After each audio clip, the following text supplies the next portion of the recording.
नहीं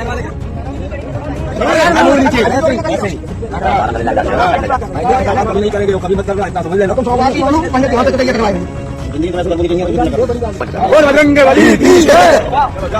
भारतीय जनता पार्टी इस देश में एक तरफ हिंदू राष्ट्र बनाने की आड़ में जाति पात को तोड़कर खत्म करने और सारे हिंदू एक हैं इसका एक राजनीतिक शिगुफा छोड़ी हुई है, वहीं उसी बीच में इटावा से एक ऐसी खबर आती है जो इस बात की पड़ताल कर रही है कि बीजेपी के लिए हिंदू का मतलब क्या है। इटावा की खबर के मुताबिक एक कथावाचक की चोटी काटी गई, सिर मुंडवाया गया, हारमोनियम तोड़ा गया, महिला के पैर पर नाक रगड़वाई गई, थप्पड़ मारे गए, कपड़े फाड़े गए और उसके बाद ये कहते हुए भगा दिया गया कि कथावाचक बनने की दोबारा हिम्मत मत करना।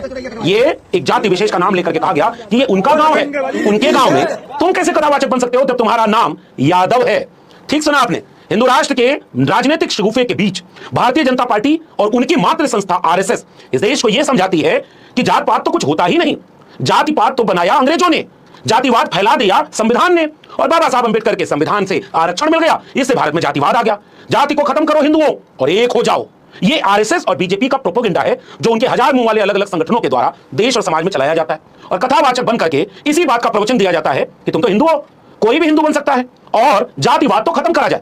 एक बाबा, जिसके बारे में भी आगे बताऊंगा, एक बाबा 8 करोड़ की गाड़ी पर चल सकता है, 14 से 18 करोड़ 20 करोड़ के हेलीकॉप्टर में उड़ता है, कथा कहने के नाम पे 10 लाख से 25 लाख तक की फीस लेता हो, डिग्री का पता नहीं, प्रधानमंत्री बगल में कुर्सी लगाकर बैठते हो, 300 करोड़ से 500 करोड़ की इमारतें बनवाता हो और अब ऑस्ट्रेलिया में छुट्टी मनाने गया हो, गुच्ची का चश्मा पहने, जाने कितने हजार लाख की जैकेट पहने और यॉच में सवारी करे, वो कथावाचक बन सकता है। लेकिन एक पिछड़ी जाति के यादव परिवार से आने वाले इटावा में भागवताचार्य मुकुटमणि सिंह यादव इटावा के सिविल लाइन के जवाहरपुरा बाग में रहते हैं, मूल रूप से कानपुर के मूसा नगर के रहने वाले, और उनके एक साथी हैं संत सिंह यादव जो बड़ी हवेली मेला ग्राउंड अछलदा औरैया में रहते हैं, और उनके तीसरे साथी जो नाल वादक हैं श्याम कठेरिया दादरपुर महेबा बकेवर इटावा के निवासी हैं।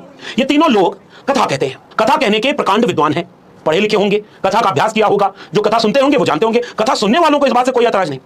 लेकिन मीडिया खबर की माने तो यूपी के इटावा में एक 2 मिनट का वीडियो वायरल हो रहा है, 22 जून की शाम का वीडियो है।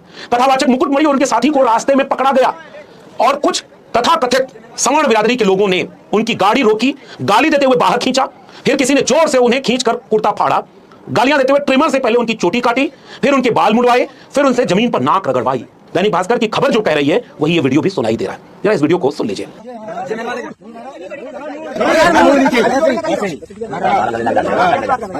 नहीं करेंगे कभी मत करना, इतना समझ लेना तुम। इन दोनों कथावाचकों की गलती क्या थी पता है आपको? गलती इस बात की नहीं थी कि उन्होंने खराब कथा पढ़ी हो, कथा में कथा सुनने वाले शिकायत करते हो इनको कुछ आता जाता नहीं। हालांकि इस देश का रिवाज ये है, शादी में बैठे हैं मंत्र पढ़ रहे हैं, किसी को नहीं पता कि मंत्र सही है गलत, लेकिन श्रद्धा भाव से चुपचाप सुनते हैं। कथा सुनने जाते हैं तो चुपचाप सुनते हैं। अब आजकल तो चमत्कार, video, light, camera, action, reels बनती है, इसलिए श्रोता कभी ये बात नहीं कहता कि सामने वाला ज्ञानी है या नहीं है। लेकिन एक तीसरा समुदाय आकर के खड़ा होता है, मुकुटमणि सिंह यादव, संत सिंह यादव, घसीटा गया, मारा गया, पीटा गया, जलील किया गया, यह कहते हुए कि तुम हमारे इलाके में आकर के कथा कैसे कह सकते हो। यह हिंदू एकता की चरम उत्कर्ष की एक कहानी मैं आपसे सुना रहा हूं। कथावाचक मुकुटमणि सिंह ने बताया कि मैं भागवत पाठ कराता हूं, इसीलिए 21 जून से 27 जून तक दादरपुर गांव में गया था। यह बुकिंग पाठक बाबा के माध्यम से गांव निवासी पप्पू बाबा ने कराई थी। पहले ही दिन देर शाम भोजन करते वक्त पप्पू बाबा ने मुझसे मेरी जाति पूछी। जब मैंने बताया कि मैं यादव बिरादरी से हूं तो उन्होंने मुझ पर दलित होने का आरोप लगाया और गालियां भी दी। कहा कि ब्राह्मणों के गांव में भागवत पाठ करने की हिम्मत कैसे की।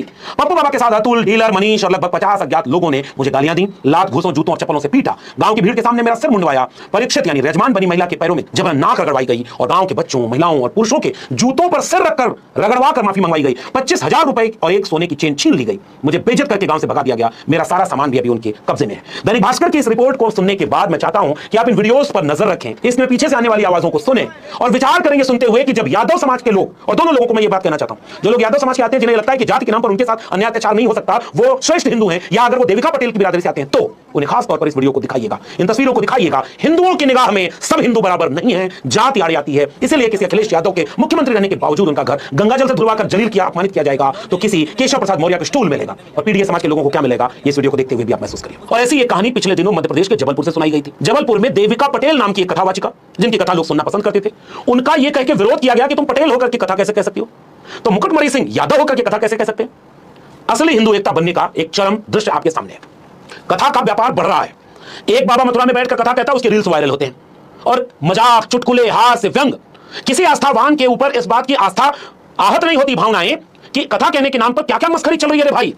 और एक बाबा वहां पर बैठ करके वो कथा कहते कहते लाखों रुपए की गाड़ी में घूमना शुरू कर दिया। एक बार उसने गाड़ी खरीदी थी तो उसका एक वीडियो वायरल हुआ था, जो ये कथा कहता हो, क्या लेकर आए हो, क्या लेकर जाओगे, खाली हाथ आए थे, हाथ पसारे जाओगे। उसकी गाड़ी की कीमत आप जानेंगे तो आश्चर्यचकित रह जाएंगे। चलिए भाई, अच्छी दुकान चल जाए। एक कथावाचक कई लाख रुपए फीस लेता हो। एक कथावाचिका थी, भजन गाती थी मथुरा के आसपास, बाद में उनका एल्बम आया, फिर तो उनके बैग पर, उनका बैग की कीमत क्या है, किस चीज का बना है, इसको लेकर लोगों ने सवाल किया तो उन्होंने कहा मैं साध्वी वादवी नहीं हूं, मैं तो भाई लोग सुनते हैं मैं सुनाती हूं। उनकी फीस जानकर के आप आश्चर्यचकित होंगे, कई लाख रुपए में फीस है। लाखों लाख रुपए के पंडाल लगते हैं, लाखों लाख रुपए का साउंड सिस्टम लगता है, लाखों लाख रुपए का लाइव टेलीकास्ट होता है, और फिर एक पूरी टीम बैठी होती है जो वायरल करती है। कथा सुनने के बिजनेस व्यापार कितना अच्छा चल रहा होता है। और सबसे बड़ा कथावाचक तो इसमें रोल मॉडल है केवल देश में, दुनिया का। 25 साल उम्र बताई जा रही। सोशल मीडिया पर वीडियो वायरल होता है कि 19 साल जब इसकी उम्र थी, बच्चा था और तब अपने धाम में पर्ची बनाता था, कुछ भी नहीं था इसके पास, और 4, 5, 6 साल के भीतर कथा सुनाते सुनाते आज वो क्या है, इसको कभी मध्य प्रदेश के छतरपुर वाले लोगों से पूछेगा।